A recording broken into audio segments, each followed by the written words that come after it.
This video will show you how to add a department using our DX Access Control software. So to get started, go ahead and click on Basic Config and then Department.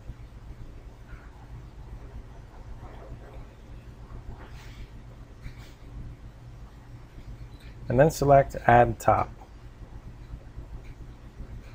And from here you can enter your department. So we'll just do two examples here.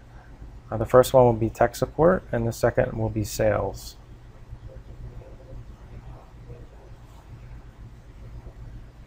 Okay, once we add that, we'll go over to personnel. And from our previous videos, we had already added two users here, test and then test code.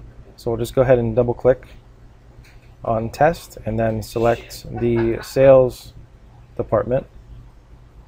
Okay, select OK. Then we'll select our test code and select our tech support department.